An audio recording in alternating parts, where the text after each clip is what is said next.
मेरे परिवार के सदस्यों नमस्कार। मन की बात के अगस्त एपीसोड च तुहाड़ा एक बारी भी मता स्वागत है। मिगी याद नहीं पौंदा जे कदें ऐसा हुआ होग जे सौन महीने च दो बारी मन की बात का कार्यक्रम हुआ, पर इस बारी ऐसा गया हुआ करता है। सौन यानी महाशिव का महीना, उत्सव ते उल्लास का महीना। चंद्रयान की इस सफलता ने उत्सव के इस माहौल की कई गुणा बधाई ओढ़िया है। चंद्रयान की चंद्रमा पर पुज्जे 3 दिनें थमां ज्यादा का समा हुआ करता है। यह सफलता इन्नी वड्डी है जे इसकी जिन्नी भी चर्चा की जा वो घट है। जिसले अज तुहाड़े कन्नै गल करा करना तां मेरी एक पुरानी कविता दियां किश पंक्तियां चेता आवा करदियां न। आसमान में सिर उठाकर घने बादलों को चीर कर रोशनी का संकल्प ले, अभी तो सूरज उगा है। दृढ़ निश्चय के साथ चलकर हर मुश्किल को पार कर घोर अंधेरे को मिटाने, अभी तो सूरज उगा है। आसमान में सिर उठाकर घने बादलों को चीर कर अभी तो सूरज उगा है। मेरे परिवारजनों, 23 अगस्त की भारत ने ते भारत के चंद्रयान ने यह साबित कर दिता है जिस संकल्प के किश सूरज चन्न उपर भी उगते हैं। मिशन चंद्रयान नवें भारत की उस स्पिरिट का प्रतीक बनी गया है जो हर हाल च जितना चाहता है ते हर हाल च जितना जानता भी है।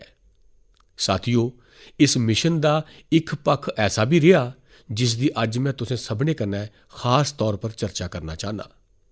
तुसें सबने की चेता होग जे इस बारी मैं लाल किले थमां आख्या है जे असें गी महिलाएं की अगुवाई च विकास की राष्ट्रीय चरित्र के रूप में सशक्त करना है। जिथे महिला शक्ति का समर्थ जुड़ी जाता है, उत्थे असंभव की भी संभव बनाया जा सकता है। भारत का मिशन चंद्रयान महिला शक्ति का भी जिंदा उदाहरण है। इस पूरे मिशन च मतियां सारियां महिला वैज्ञानिक ते इंजीनियर सीधे तौर पर जुड़ी दी रही। उन्हें बख-बख सिस्टमें के प्रोजेक्ट डायरैक्टर, प्रोजेक्ट मैनेजर ऐसी कई महत्वपूर्ण जिम्मेदारियां संभालियां। भारत दीयां धीआं हुण अनंत मन्ने जाने वाले अंतरिक्ष की भी चुनौती दिया करदियां। जदों कुसै मुल्क दीआं धीआं इन्नियां आकांक्षी हो जान ते उस देश की विकसित बनने कोला भला कुण रोकी सकता है। साथियों, असें इन्नी उच्ची उड़ान इस करी पूरी की है कि जे अज साढ़े सुखने भी बड्डे न ते साढ़े प्रयास भी बड्डे न।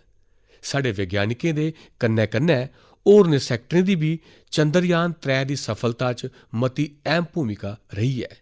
सारे पार्ट्स ते तकनीकी जरूरतें गी पूरा करने च किन्ने गै देशवासियें योगदान दिता है। जदों सभनें दा प्रयास लग्गा तां सफलता भी हासिल होई गई। चंद्रयान 3 दी एह् सभनें कोला बड्डी सफलता है। मैं कामना करना जे अग्गें भी साढ़ा स्पेस सैक्टर सभनें दी कोशिशें दे कन्नै ऐसियां गै अनगिनत सफलता हासिल करोग। मेरे परिवार के सदस्यों, सितंबर का महीना भारत के समर्थ का साक्षी बनन जा करता है।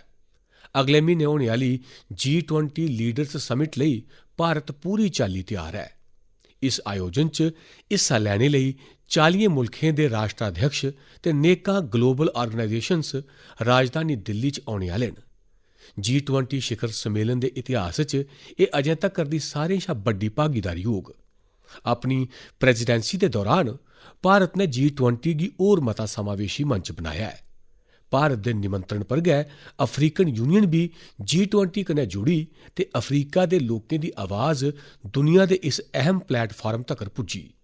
साथियों, पिछले ब'रै बाली च भारत की G20 की अध्यक्षता मिलने परैंत हुणे तोड़ी इन्ना किश हुआ है जिहड़ा असेंगी गर्व कन्नै भरी दिंदा है। दिल्ली दे बड्डे बड्डे कार्यक्रमें की परंपरा थमां हटदे होई अस इसगी देश के बक्ख-बक्ख शहरें च लेई गे। इस कन्नै जुड़ी दी तकरीबन 200 बैठकें का आयोजन देशै दे 60 शहरें च कीता गया। G20 दे डेलीगेट जित्थै भी गए, लोकें उंदा गर्मजोशी कन्नै स्वागत कीता। साढ़े मुल्ख की विविधता ते साढ़े जीवंत लोकतंत्र की दिक्खी एह् प्रतिनिधि बड़े मते प्रभावित होए। उनेंगी एह् भी एहसास होई गया जे भारत च किन्नियां हारियां संभावनां न। साथियों, G20 की साड़ी प्रेजिडेंसी पीपल्स प्रेजिडेंसी है, जिस च जन भागीदारी की संभावना सभनें शा अग्गै है। G20 दे जेह्ड़े 11 अंगेजमेंट ग्रुप्स हे उंदे च अकैडमियां, सिविल सोसाइटी, युवा, महिलां, साढ़े सांसद, उद्यमी ते शहरी प्रशासन कन्नै जुड़े लोकें अहम भूमिका निभाई। इस सरबंधै च पूरे मुल्खै च जेह्ड़े आयोजन होआ करदे न उंदे कन्नै कुसै ना कुसै चाल्ली 1.5 करोड़ शा मते लोक जुड़े न। जनभागीदारी आह्ली साढ़ी इस कोशिश च इक गै नेईं बल्कि 2 विश्व रिकार्ड बी बनाए गे न। वाराणसी च आयोजित G20 क्विज च 800 स्कूलें दे 1.25 लक्ख विद्यार्थियें दी हिस्सेदारी इक नमां विश्व रिकार्ड बनी गेआ। उत्थें गै लंबानी कारीगरें भी कमाल करी दित्ता। 450 कारीगरें लगभग 1800 यूनिक पैचिस दा अद्भुत संग्रह बनाइयै अपने हुनर ते कारीगरी दा प्रदर्शन कीता। G20 च आए दे सब प्रतिनिधि साढ़े मुल्ख दी कलात्मक विविधता गी दिक्खी हैरान होए। ऐसा गै इक शानदार कार्यक्रम सूरत च आयोजित कीता गया। उत्थें आयोजित इस साड़ी वाकथान च 15 राज्यें थमां 15,000 महिलाएं हिस्सा लैता। इस कार्यक्रम थमां सूरत दे कपड़ा उद्योग गी ते बढ़ावा मिलेआ गै, वोकल फॉर लोकल गी भी बढ़ावा थ्होआ ते लोकल गी ग्लोबल होने दा रस्ता भी बनेआ। श्रीनगर च G20 दी बैठक दे बाद कश्मीर दे सैलानियें दी गिनतरी च बड़ा मता इजाफा दिक्खने गी मिला करदा है। मैं सारे देशवासियों गी आखगा जे आओ अस मिलियै G20 सम्मेलन गी सफल बनाचै, देशै दा मान बधाचै। मेरे परिवार दे सदस्यो, मन की बात दे एपीसोड च अस अपनी युवा पीढ़ी दी समर्थ दी चर्चा अक्सर करदे रौह्ने आं। अज्ज खेड कूद इक ऐसा खेतर है जित्थै साढ़े युवा लगातार नमियां कामयाबियां हासल करा करदे न। मैं अज्ज मन की बात च इक ऐसी टूर्नामेंट दी गल्ल करंग जित्थै हाल च गै साढ़े खिडारियें देशै दा झंडा बुलंद कीता है। किश गै दिन पैह्ले चीन च वर्ल्ड यूनिवर्सिटी गेम्स होइयां हियां।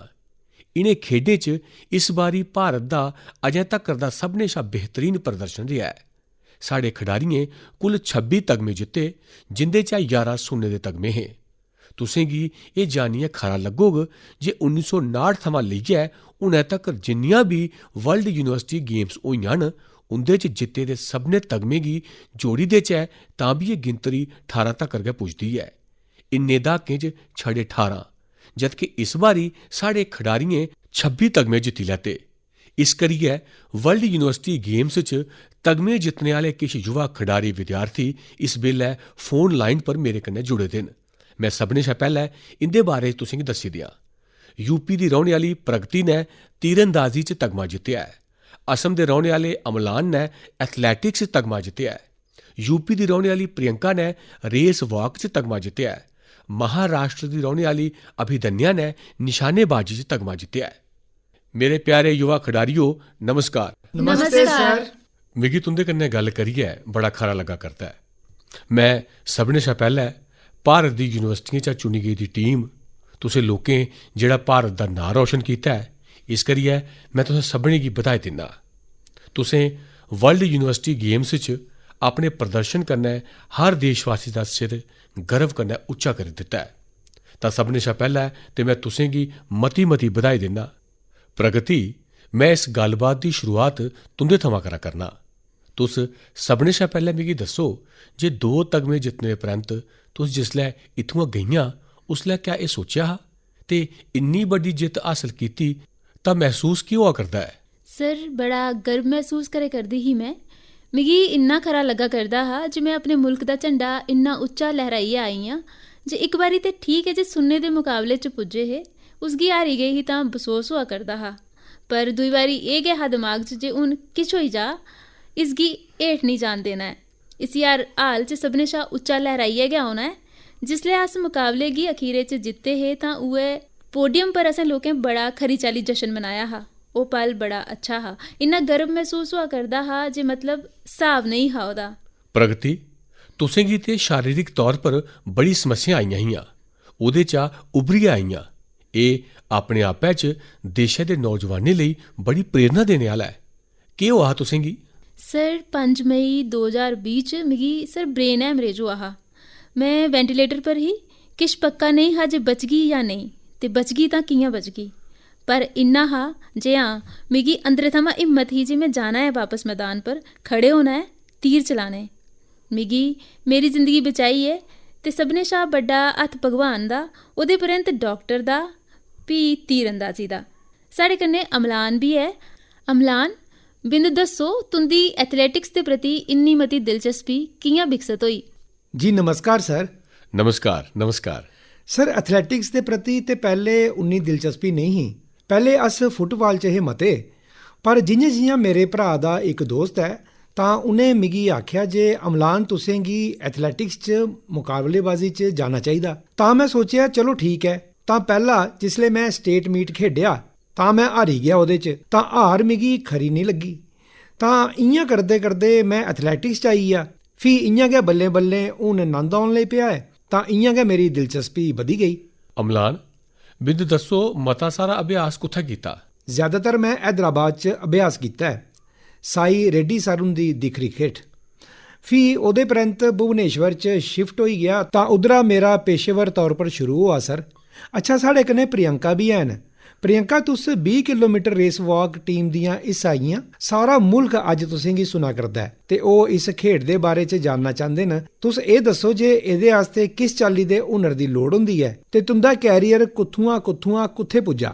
मेरे च नए इवेंट च मतलब बड़ा औखा है कि जे साढ़े 5 जज खड़े होंदे न, जेकर असीं द्रोड़ी भी लैता तां भी ओह् असें गी कड्डी देंगन, या फिर बिंद रोड थमां जेकर अस उठी जन्ने आं, छाल मारी दिन्ने आं तां भी ओह् असें गी कड्डी दिंदे न, या फिर असें गोडा बैंड कीता तां भी असें गी कड्डी दिंदे न।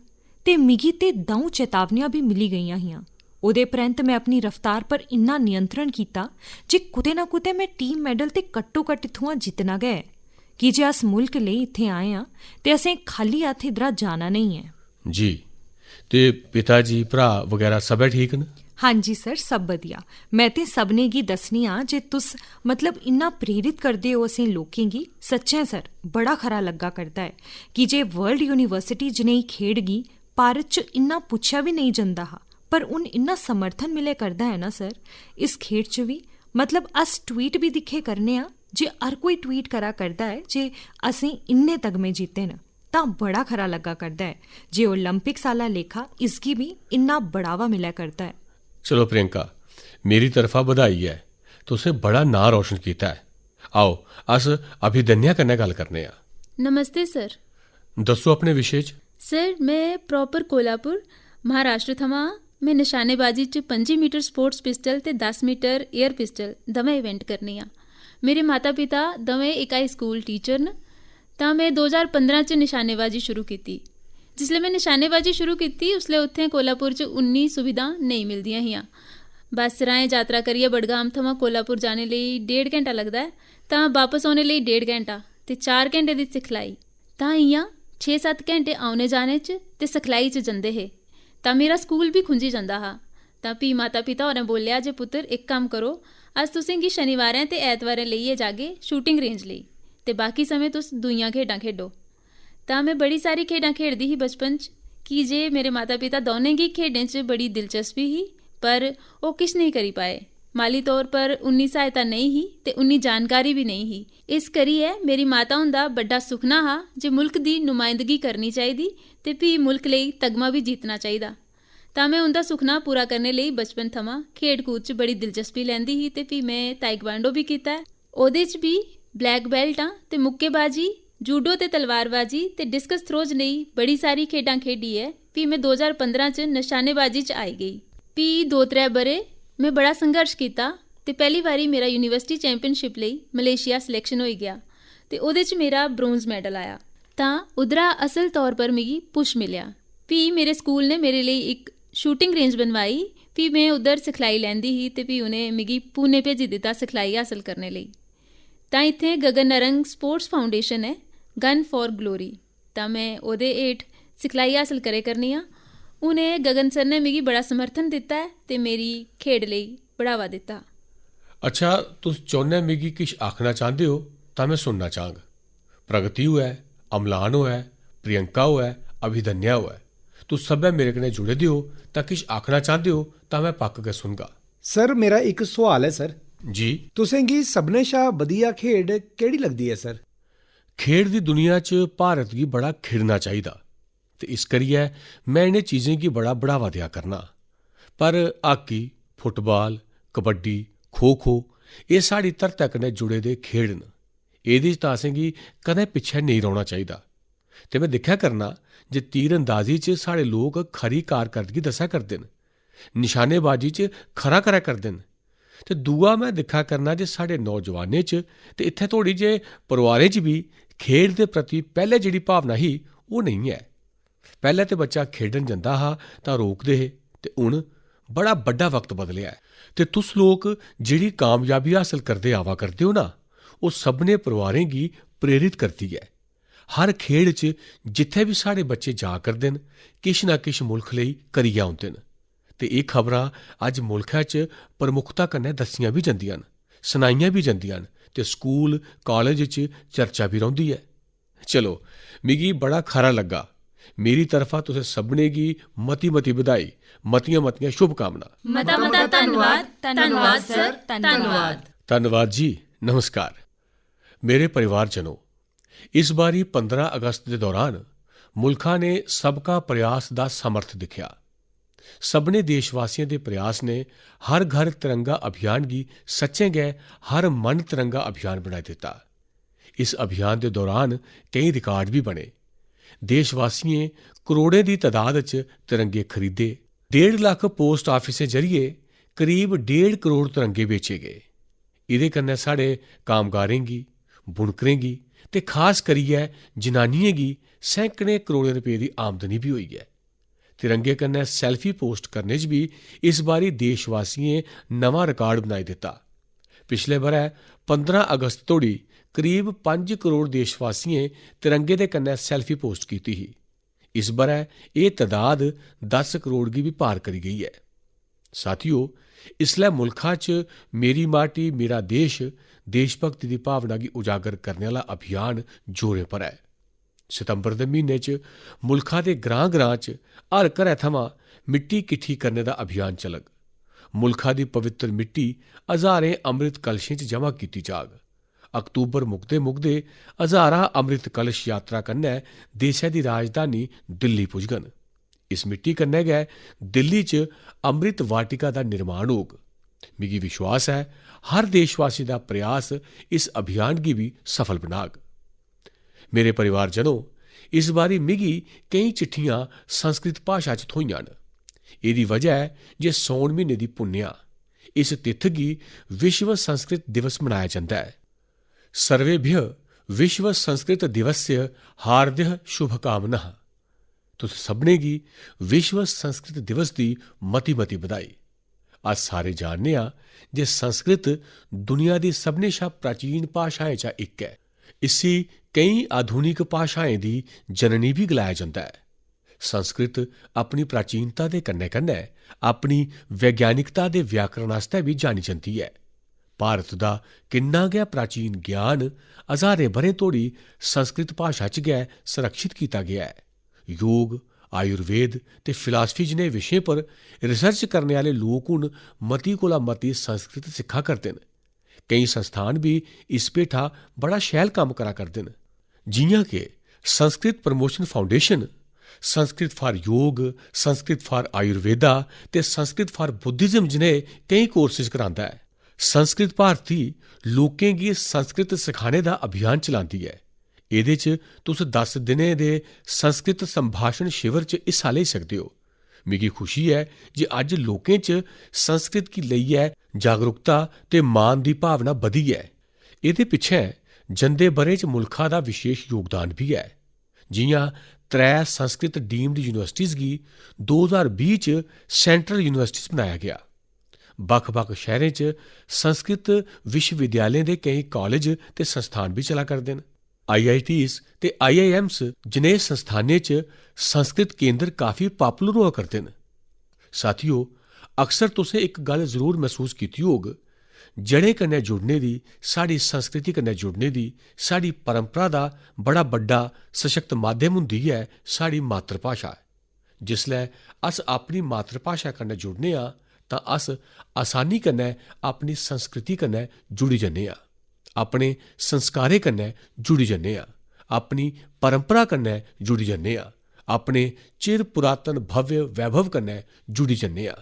इ'यां गै ਭਾਰਤ ਦੀ ਇੱਕ ਹੋਰ ਮਾਤਰ ਭਾਸ਼ਾ ਹੈ गौरवशाली तेलुगु भाषा। 29 अगस्त गी तेलुगु दिवस मनाया जाग। अंदरिकी तेलुगु भाषा दिनोत्सव शुभाकांक्षलु। तुस सभनें गी तेलुगु दिवस दी मती मती बधाई। तेलुगु भाषा दे साहित्य ते विरासत च भारती संस्कृति दे कई अनमोल रतन छपे दे न। तेलुगु दी इस विरासत दा फायदा पूरे मुल्खै गी थ्होऐ, इहदे आस्तै कई कोशिशां भी कीती जा करदियां न। मेरे परिवारजनों, मन की बात दे कई एपीसोड्स च असें टूरिज्म पर गल कीती है। चीजें बस्तें या जगहें गी साक्षात आपूं दिक्खना, समझना ते किश खिण उ'नेंगी जीना इक बक्ख गै एहसास दिंदा ऐ। कोई समुंदर दा किन्ना गै वर्णन करी देऐ, पर अस समुंदर गी दिक्खे बगैर ओह्दी विशालता महसूस नहीं करी सकदे। कोई हिमालय दा किन्ना गै बखान करै, पर अस हिमालय गी दिक्खे बगैर ओह्दी सुंदरता दा स्हाब नेईं लाई सकदे। इस करी गै मैं अक्सर तुसें सभनें गी एह् गलाना जे जदूं मौका थ्होऐ असें गी अपने मुल्खा दी ब्यूटी, अपने मुल्खा दी डाइवर्सिटी उसी जरूर दिक्खन जाना चाहिदा। अक्सर अस इक होर गल्ल बी दिक्खने आं, अस भाएं दुनिया दा कोना कोना तलोफी लैचै, पर अपने गै शैह्र या राज्य दी केईं बेहतरीन थाह्रें ते चीजें बस्तें कोला अनजान होन्ने आं। केईं बारी इ'यां होंदा ऐ जे लोक अपने शैह्रा दे गै ऐतिहासिक थाह्रें बारै मता नेईं जानदे। नेहा गै किश धनपाल जी कन्नै होआ।